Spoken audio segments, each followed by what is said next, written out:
Hey, it's me.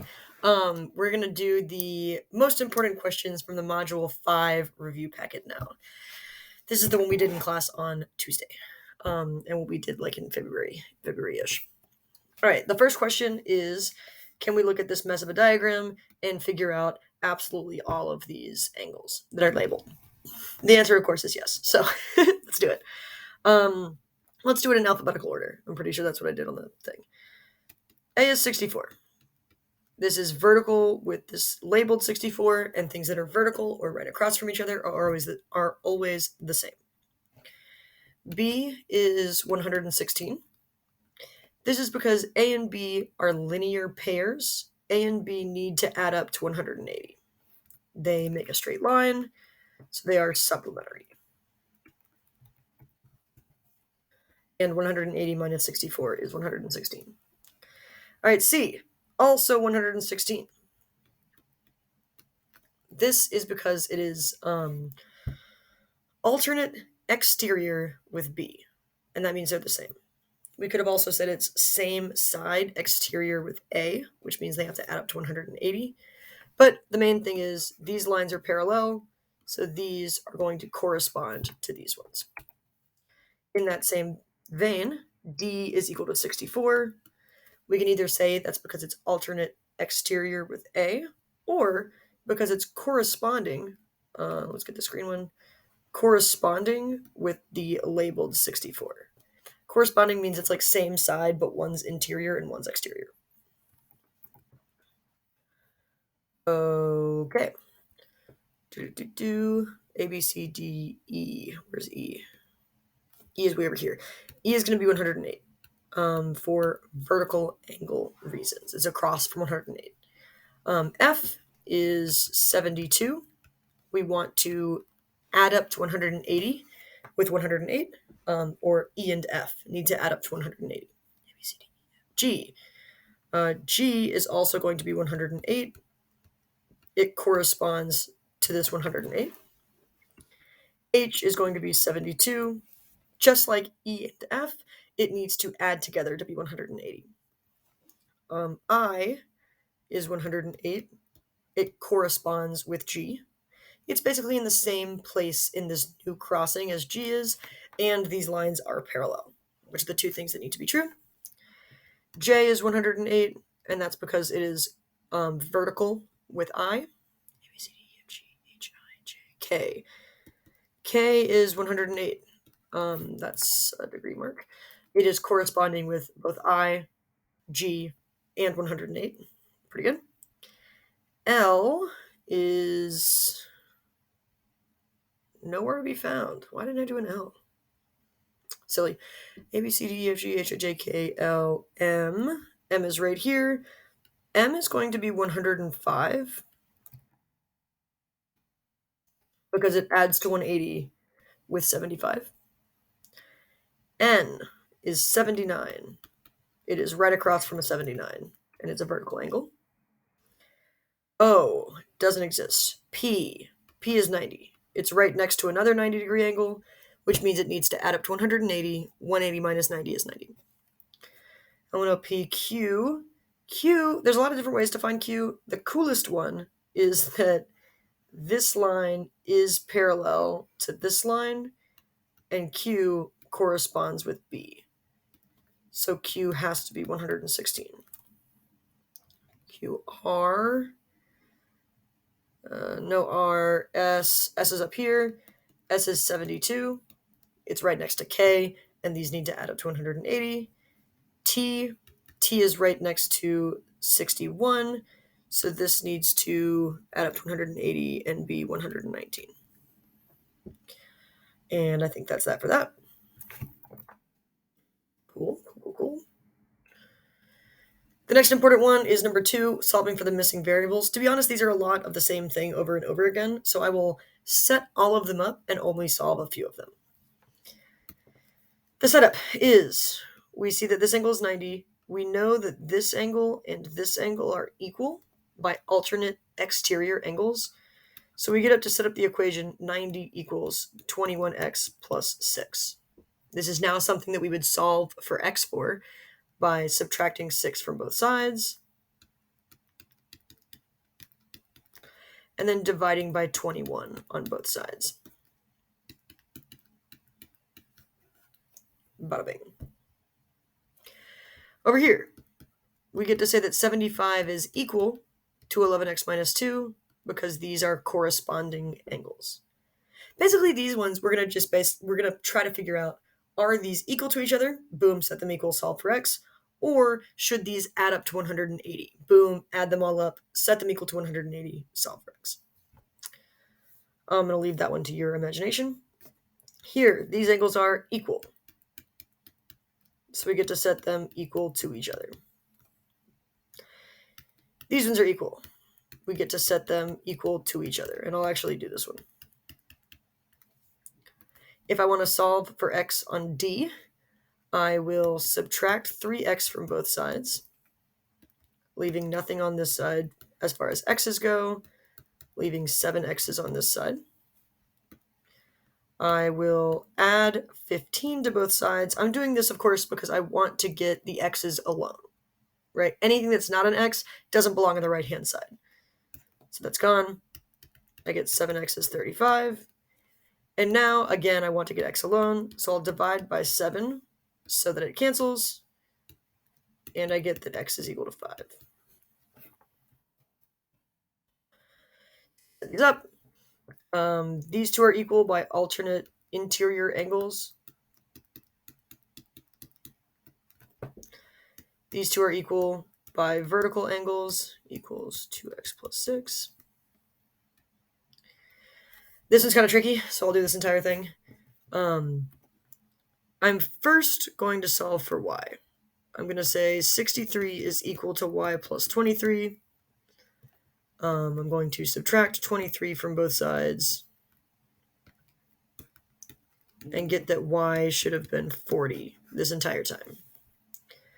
So this side equals 63, this side equals 63. We can figure out this side has to be 117. And we know this because 63 and this red number have to add up to 180. So now I get the equation 117 equals 2x minus 17. I'll add 17 to both sides. I will get 2x equals 34. That seems right. I'll divide by 2 onto both sides. That's not close. I'll get x is whatever 134 divided by 2 is, which is 67. So there's two equations for our two variables. Over here, we set these equal to each other because they are corresponding.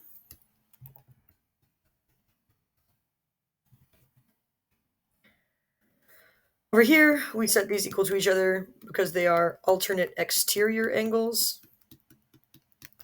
And over here, we set these equal to each other because they are vertical. All right. Number 3, finish the triangle congruence statement if there are congruent triangles. Then state the reason the triangles are congruent. If the triangles are not congruent, right could not be determined. Here are the triangle congruency statements. If all 3 sides of both triangles are equal, then they're definitely the same triangle. If 2 sides of the triangle are equal and the angle in between them is equal, then they're definitely congruent.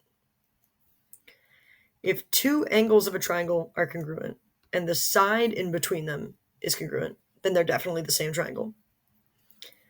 If 2 angles of a triangle are congruent and the side that is not in between them, that still works.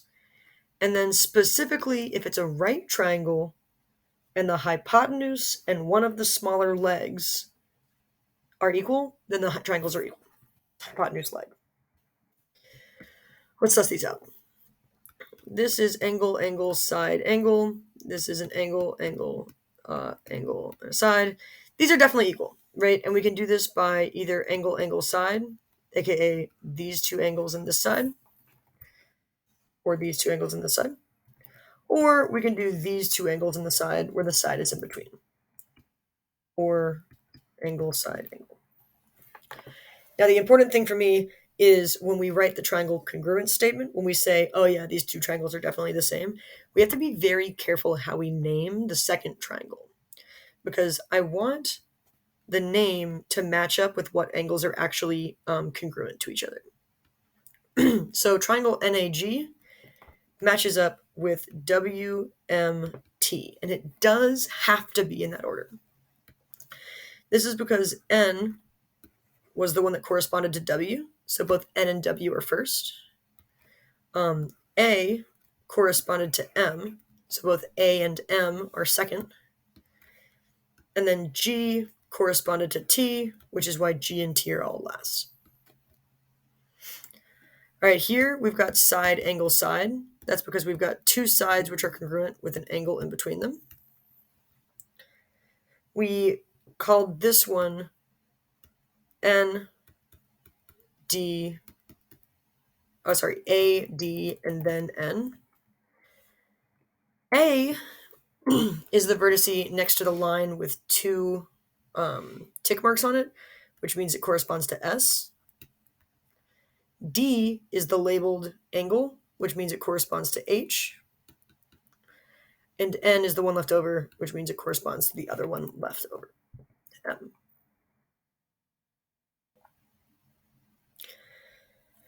This one is funny. It's not on our list. Neither SSA nor ASS are on the triangle congruency list, so it's not congruent, and we say could not be determined.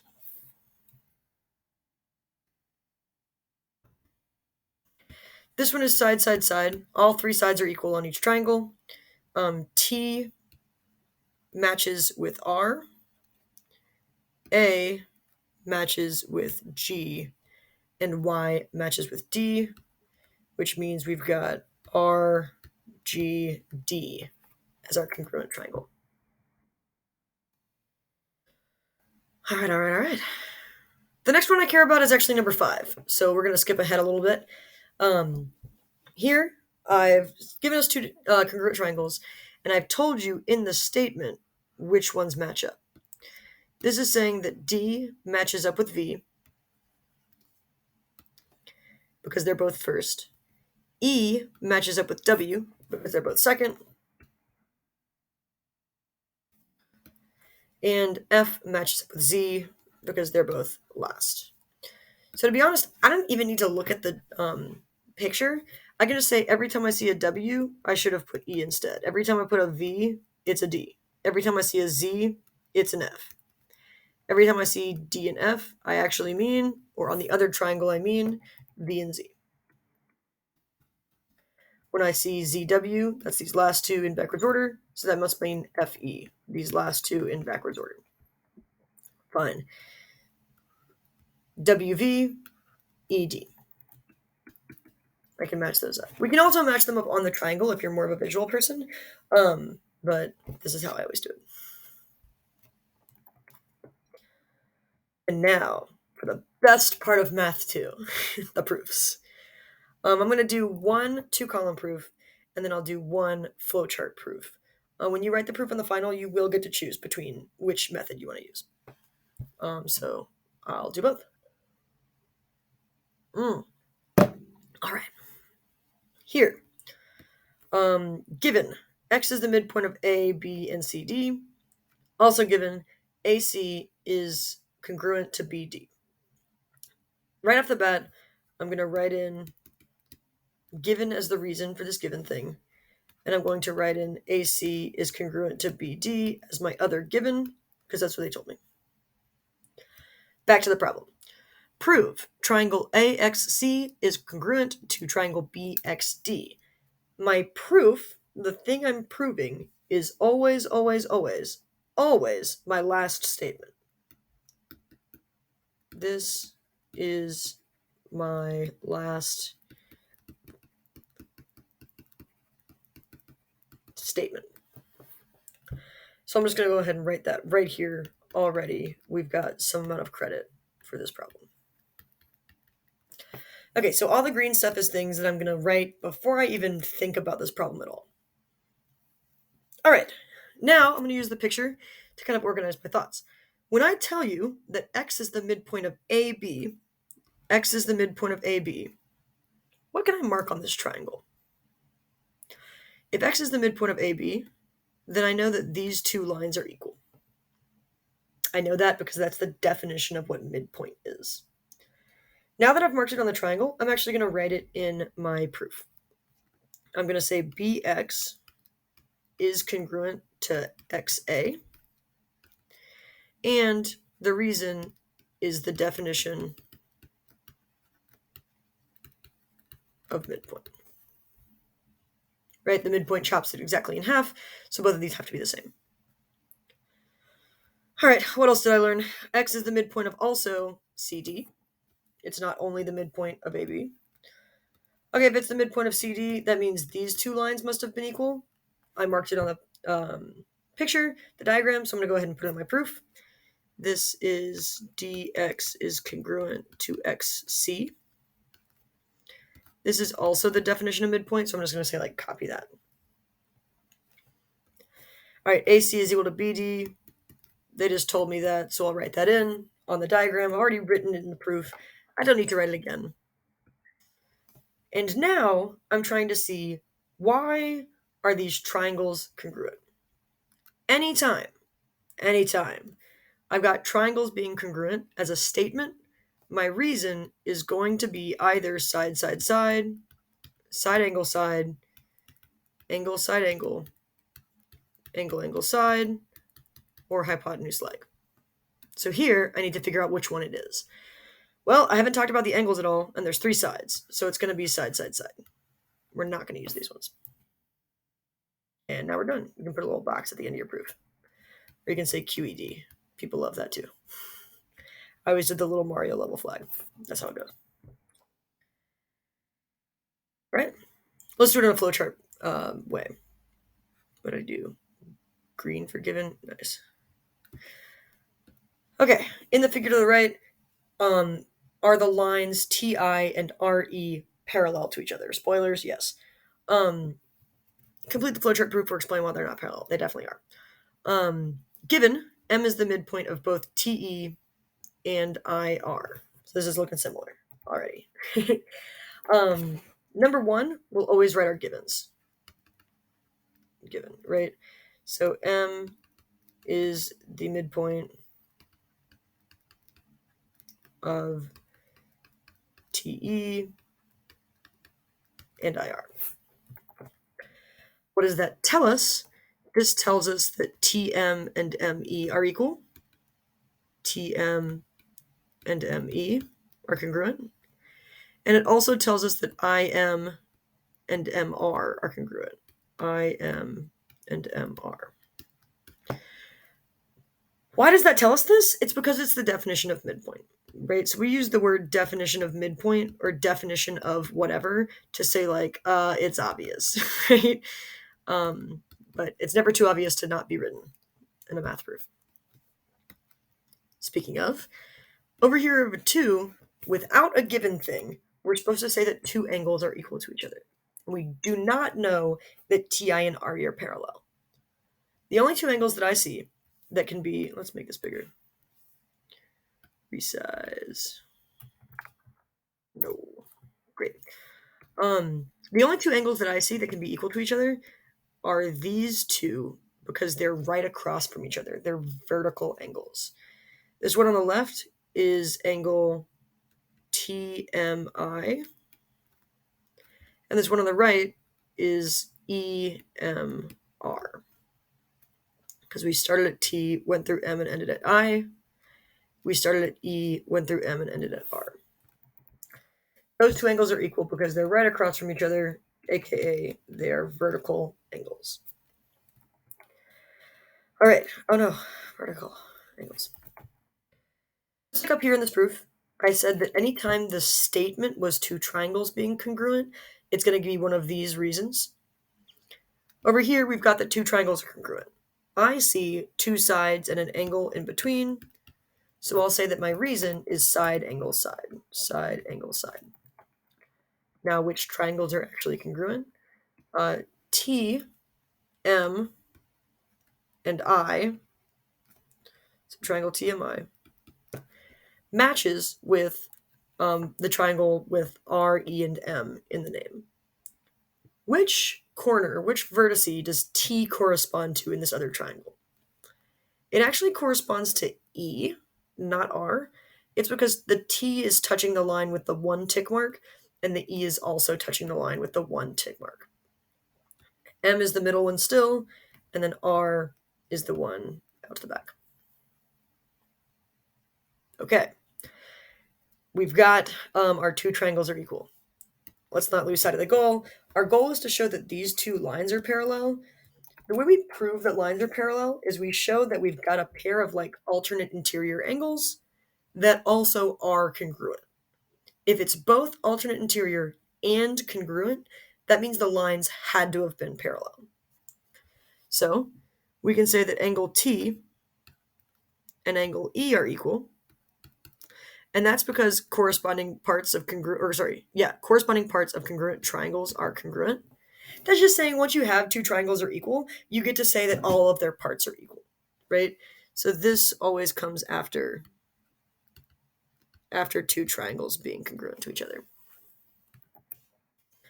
Once I say that T and E are equal, we're in the clear. We can now say that these 2 outer lines are equal because, boom, boom, T and E are alternate interior angles that happen to be equal. So it means that the lines had to have been parallel. Y'all, those are the important parts of Module 5. If you want help with the other proofs, you can talk to me during class. You can check the answer keys that I'm about to post online. Yeah, I will be available after school on Thursday, before school every day, and during class. Good luck.